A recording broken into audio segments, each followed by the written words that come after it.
Si te digo cosas terrenales y no las entiendes, ¿qué pasaría si te dijera entonces las celestiales? Amigos y hermanos, un saludo especial una vez más. Estamos en este espacio de aprendizaje, de inmersión constante en la poderosa palabra del Señor. Como se dice por ahí coloquialmente, los peces grandes se pescan en aguas profundas. Y es lo que hemos venido haciendo, navegando en aguas profundas por la palabra de Dios, desde la raíz para entender este mensaje maravilloso que nos cautiva y nos seduce cada más. Y que nos deja desnudos al día a día con su palabra, que somos seres humanos biosentipensantes, es decir, sentimos y pensamos, tenemos emociones, tenemos pensamientos, nos colocamos unas conversaciones a veces todas raras, pensamos de nosotros y vivimos en el día a día. No tenemos que conquistar ningún enemigo exterior, con que nos conquistáramos a nosotros mismos, con que fuésemos capaces de colonizar esas zonas inhóspitas, esos sótanos, esos miedos, esos egos, esos reconocimientos. Recuerdan que cuando el Señor Jesús, en la profecía por allá en Isaías, dice, todo valle sea alzado, es decir, todo deprimido, todo bajo de autoestima, elévese. Todo soberbio, todo monte arrogante, bájese un poquitín, deje la soberbia. Todo áspero, suavice su corazón. Y todo el que anda torcido, ahora empiece a andar por un camino derecho. Toda esta tipología bíblica es extraordinaria. Por eso queremos invitar a todos los amigos que ven esta información, que le quitemos el matiz religioso. La nación de Israel siempre fue una teocracia y para ellos la palabra, la Torá, fue la constitución de vida. Debemos volver a las fuentes y separar. Vamos a quitar la palabra, es que estoy en lo secular y ahora estoy en lo espiritual. Voy a empezar por mí mismo, porque eso me ha hecho cometer muchos errores, pero creo que no existe hoy nada secular. Todo es espiritual, absolutamente todo, porque el creador de este universo es espíritu. Y si habláramos aquí de la cuántica, nos daríamos cuenta que lo que estamos viendo no es tan real como nosotros creemos. Estamos en un proceso de aprendizaje constante para ver que somos seres extraordinarios, seres maravillosos, de acuerdo a nuestro creador, el creador del universo. Bueno, ustedes saben que algunos piensan que nosotros venimos evolucionando, que fuimos dejando algunos aspectos, que antes andábamos encorvados y ahora andamos derechos, que antes teníamos colita, ahora ya no la tenemos y que han pasado, bueno, 18.000 millones de años. Si nos ha costado trabajo tener la historia de 6.000 años, creo que 18.000 debe ser un gran desafío. Sin embargo, eso no va a hacer que tengamos disgustos con las personas que lo piensen así. Son amigos, hermanos y hasta familiares que pueden llegar a pensar de esa manera. Nosotros simplemente hemos encontrado una forma de vida a través de las escrituras. No hemos suicidado nuestra razón ni nuestro intelecto. Nos hemos dado a investigar. ¿Quién escribió ese libro?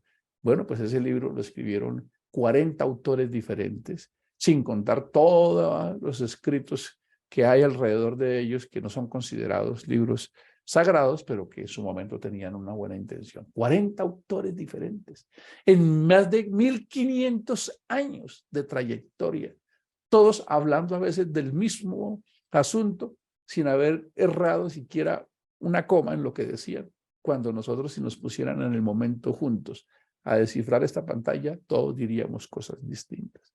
Se escribió en tres idiomas, griego, hebreo y arameo, se escribió en 3 continentes, ha sido un libro que ha transformado vidas, es un libro maravilloso, presente, vigente, rompe todos los esquemas de otros libros sagrados. Fue escrito cuando todavía existían básicamente los protagonistas. Ya saben que para que un mito se establezca debe ser después de la segunda generación, porque los mitos se pueden desbaratar si alguien es testigo o conoce la historia. Es un libro extraordinario, fascinante. No es un libro cualquiera. Es realmente lo que podemos llamar la mente, el plan de la intención del corazón de Dios para la humanidad. Claro que el ser humano le ha colocado su huella y cuando los seres humanos colocamos nuestra huella, empiezan nuestros intereses mezquinos religiosos. Ustedes saben que la religión se convirtió en un elemento fácil para seducir y engañar a la humanidad. Bueno, todos un día compareceremos ante Dios y Él sacará a la luz lo que cada uno haya hecho. Estamos estudiando el libro de Mateo y hemos llegado a un punto muy importante, a definir lo que se llamaría la oración. Podríamos pensar, esa es la oración para recitar. Alguien podría interpretarlo así, la mayoría lo ha interpretado así, pero realmente no es la oración para recitar, sino el modelo a utilizar.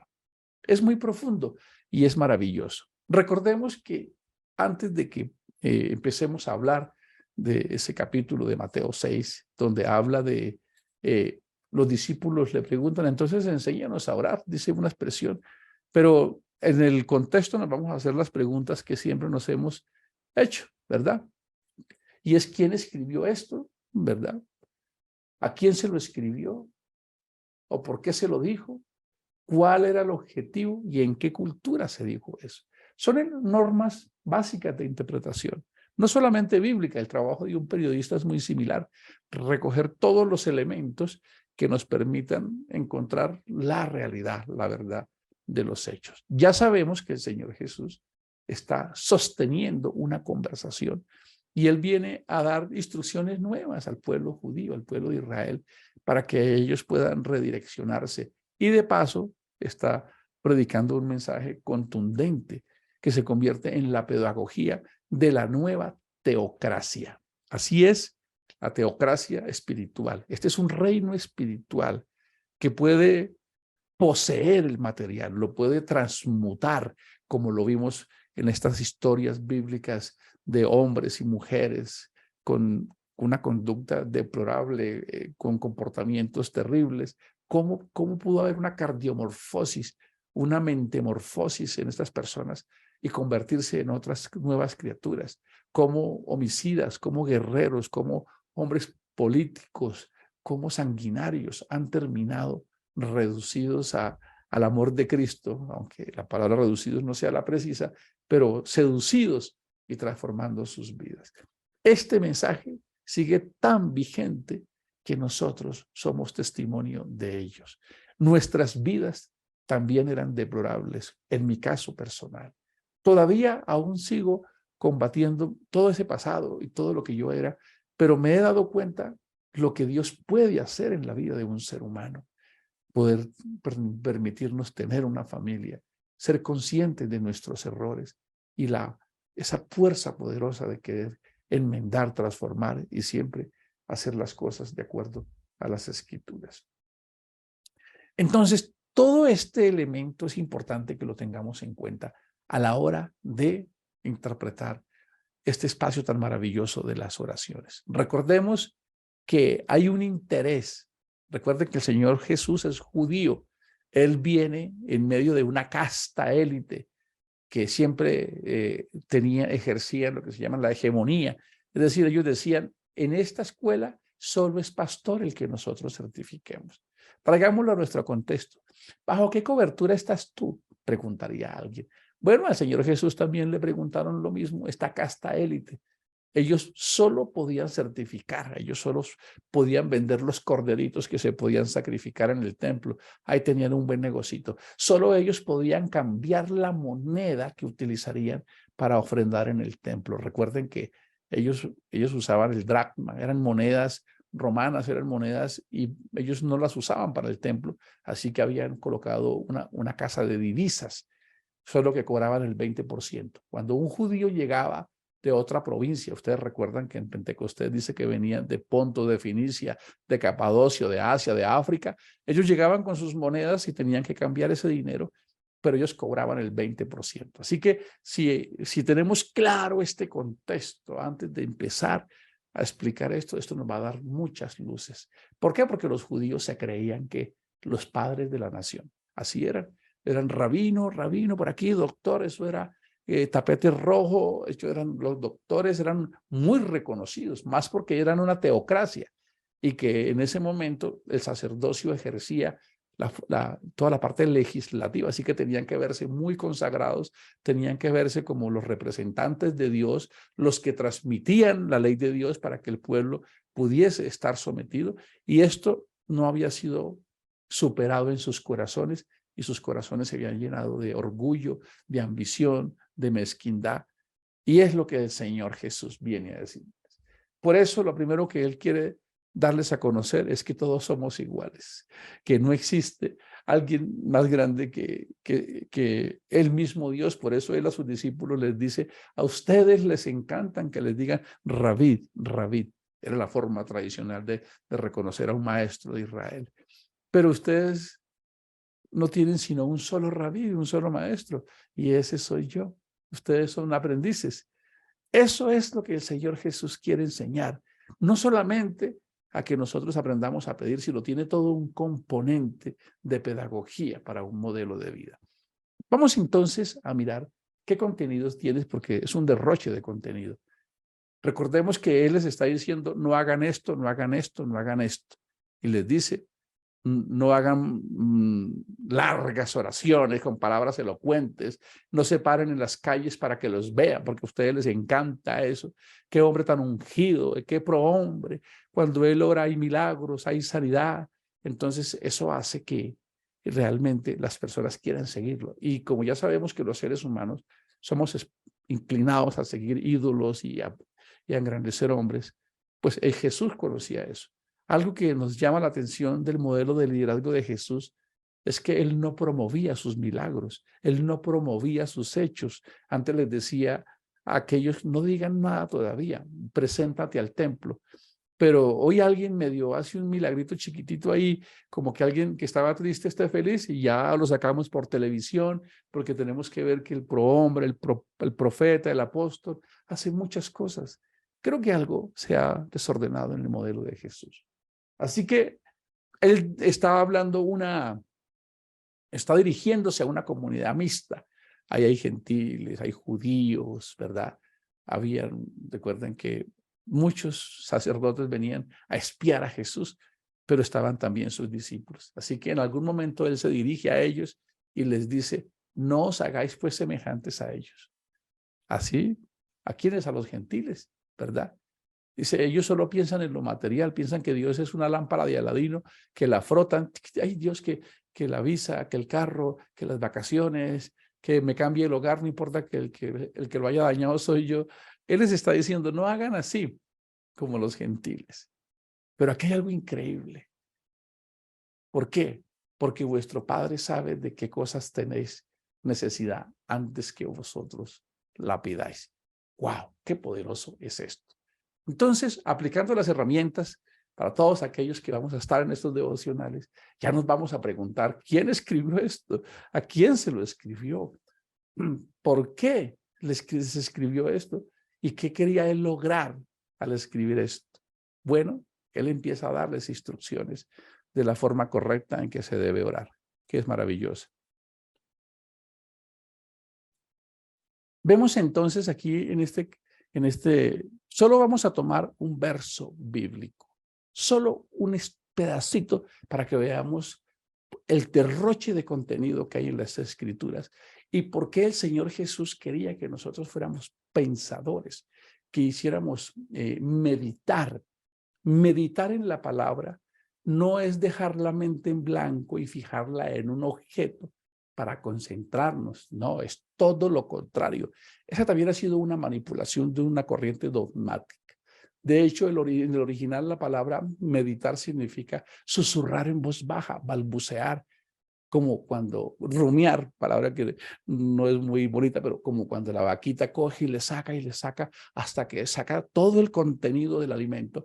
Es lo que él quiere, que cuando nosotros estemos meditando, estemos pensando en lo que le dijo a Josué. Mira que te mando que te esfuerces, que seas valiente. Mira este libro de la Torá, del entrenamiento, que se lo dejé a Moisés. No te apartes de él. De día y de noche medita en él. Recuerda todos esos prodigios. Mételos en tu mente, interiorízalos para que se vuelvan parte de ti. Es lo que él les está enseñando justamente. a sus discípulos y quieren que ellos apliquen esto. Entonces vamos a pensar un poco qué era lo que el Señor Jesús les quería decir. Claro, vamos a también aprender algo importante, y es que Dios se relaciona con su pueblo de muchas maneras. Él utiliza muchas alegorías, muchas formas y figuras, muchas características. Él se representa como el padre en algunas cosas. También se representa con Israel como el esposo y a Israel como una esposa infiel. Él también se presenta como el sacerdote en algunas cosas también. También se presenta como el rey, ¿verdad? Pero en este caso, como quiere darnos una enseñanza, él utiliza el papel de padre. Entonces, miremos el primer párrafo de esta oración. Dice, vosotros pues oraréis así: Padre nuestro que estáis en los cielos. Qué oración tan bonita, ¿verdad? ¿Cómo podríamos interpretar entonces esto que él quiere decir? Pues debemos entonces profundizar y analizar. ¿Quién dijo esto? Ah, Dios, pero quiere que lo identificamos como un padre. ¿Y por qué como un padre? Ahí debemos entonces hacer un alto y pensar qué es un padre. Un padre es un progenitor, un padre es un proveedor, un padre es alguien que ama, ¿verdad? Ah, sí, eso es un padre. ¿Y cómo es un padre? ¿Y cómo se relaciona un padre con su hijo? Piensa en tu casa. Yo pienso en mi casa. Mis hijos, si en la madrugada se levantan y les da hambre, por ejemplo, porque llegaron tarde y se acostaron, y se quieren preparar un par de huevitos, que cuando están solos pueden ser hasta 4. Entonces, como él es hijo, él no va a las 2 de la mañana a incomodarme, a decirle, papá, ¿será que me puedo preparar 4 huevitos? No, no. Eso es lo que Dios quiere que entendamos en esta oración. ¿Por qué? Mi hijo se levanta con toda la confianza, se levanta con toda la seguridad, no tiene siquiera temor, ni duda, no siente incomodidad, ni va a decir, ¿será que mi papá, si me como estos huevitos, se va a disgustar? No, porque él es hijo, está en su casa y él se levanta con toda comodidad y quizás hasta ni tiene mucha cautela, hace ruido a esa hora, se come sus huevitos tranquilo, porque él sabe que vive con un padre que le ama, que le provee y que todo lo que está en esa casa, por ser hijo del dueño de todo, él es dueño de todo. ¡Wow! Ahora Jesús está orando de esa manera. Él primero quiere elevarles la manera de pensar y decir, Padre, oh Dios, como lo dice el salmista, cómo se compadece el Padre de sus hijos, se compadece Dios de todos aquel que él ama. Ay, qué bonito poderlo entender de esa manera. Y entonces cada vez que yo quiera algo tengo que pedírselo a mi papá. Pues no, pero cuando mi hijo me dice, papá, ¿será que puedo hacer esto? Siento que él me respeta, siento que él me tiene en cuenta. Tenemos una relación, porque esto es más de relación, esto es más de identidad. ¿A qué hora llegas, hijo? ¿Cómo te fue? ¿Qué pasó por allá? No, que es que llegué con mi novia y no te conté, pero hijo, ¿cómo es posible que tú no me hayas dicho eso? Es más una relación de confianza, de intimidad, de reconocimiento, de amor. Es una sensación de fluidez. Es algo maravilloso. No es un rito, es todo lo contrario. Es algo maravilloso donde él dice, somos uno, somos una familia. Y ahora pensemos, ¿qué es un padre? Pues padre es el pater que comparte el pan. Así es en las casas. Y así lo dice en la palabra familia, en el latín famulus, los que se juntan, los que se sacian, los que se complementan, los que comparten el pan. Dios como Padre amoroso y maravilloso, Él quiere que lo veamos así y no como un Dios mezquino al que tenemos que estarle pidiendo para que se acuerde de mí. Pero antes de enseñarlo, Él ya lo dijo. Sí, Él lo dice. Antes de que ustedes pidan eso, yo ya sé.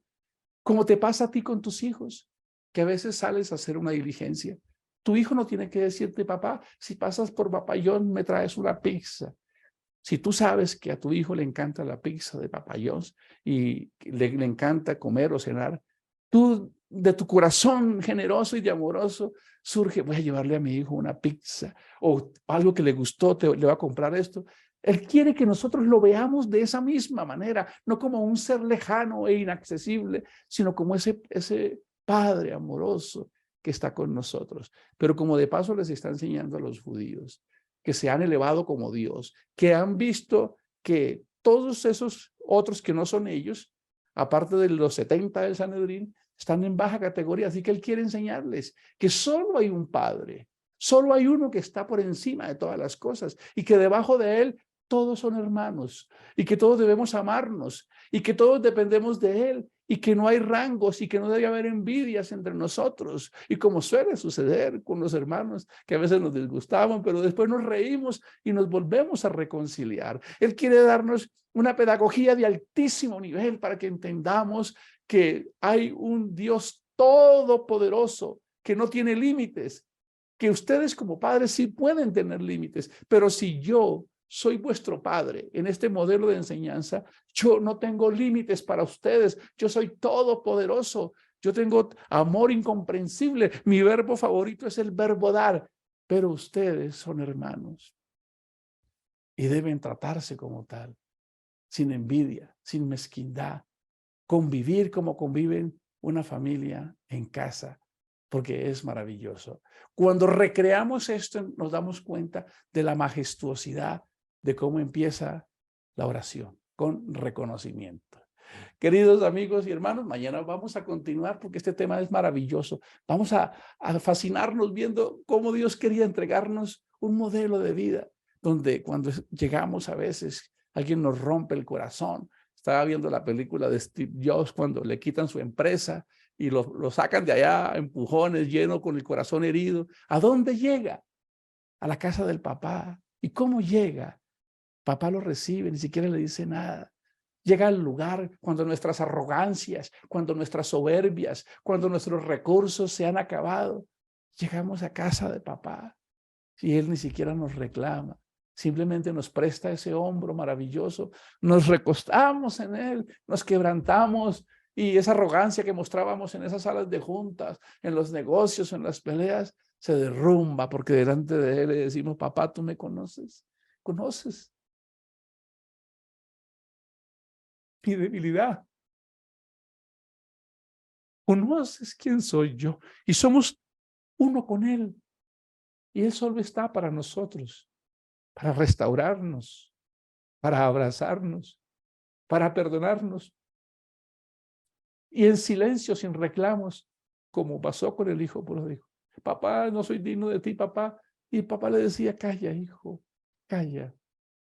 Lo más importante es que tú siempre has sido mi hijo y nunca dejarás de serlo. Este mensaje es para ti, querido amigo y hermano, en cualquier lugar. Siempre has estado en casa. Nos vemos mañana. Gracias, Señor, por tu palabra, que es maravillosa. Amén.